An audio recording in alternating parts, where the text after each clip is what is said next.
প্রথম দাবি ছিল বাংলাদেশের প্রতিটি ক্যাম্পাসে ক্যাম্পাসে ছাত্র সংসদ নির্বাচন দিতে হবে। শিক্ষার্থীদের নির্বাচিত প্রতিনিধিরাই প্রতিটি ক্যাম্পাসে ক্যাম্পাসে তারা নেতৃত্ব দিবে। এবং আমরা বলেছি ছাত্র রাজনীতি হবে মার্কেট প্লেস অফ আইডিয়া। আমরা শিক্ষার্থীদের কাছে আমাদের আইডিয়াগুলো নিয়ে যাব। শিক্ষার্থীরা যারা আইডিয়া ভালো লাগবে সেটা গ্রহণ করবে, শিক্ষার্থীরা যারা আইডিয়া ভালো লাগবে না সেটা সমালোচনা করবে। কিন্তু এখানে কেউ হকিস্টিক অথবা স্টাম্প নিয়ে যাবে না। এখানে ভালো কাজের প্রতিযোগিতা হবে, এখানে ক্রিয়েটিভিটির প্রতিযোগিতা হবে, এখানে মেধার চর্চা হবে, এখানে পলিসি ডিবেট হবে, ডায়ালগ হবে। সেই ধরনের ছাত্র রাজনীতি আমরা আজকে বিনির্মাণ করেছি। এবং আজকে জগন্নাথ বিশ্ববিদ্যালয়কে আমি আবারও ধন্যবাদ দিতে চাই চমৎকার একটি আজকে বিতর্ক আয়োজন করার জন্য। এই ধরনের ক্রিয়েটিভিটির চর্চাই আমরা চাই এবং বর্তমান প্রজন্ম চাই, শিক্ষার্থীরাই চাই। এবং আমরা বলতে চাই আমাদের এই বিশ্ববিদ্যালয়গুলোকে আমরা পূর্ণাঙ্গ একটা একাডেমিক ইনস্টিটিউট বানাতে চাই।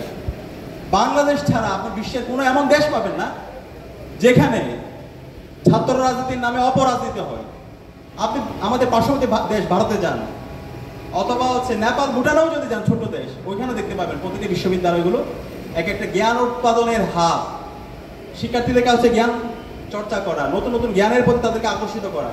এবং বিশ্ববিদ্যালয়গুলো সায়েন্স, টেকনোলজি, ইনোভেশন, ক্রিয়েশন, সেগুলোর প্রতিযোগিতার একটা হাব। শিক্ষার্থীরা কীভাবে নতুন ইনোভেশন নিয়ে আসবে সেগুলো নিয়ে তাদের মধ্যে চর্চা হয়, কীভাবে সারা বিশ্বে নেতৃত্ব দেবে সেটার প্রতিযোগিতা হয়।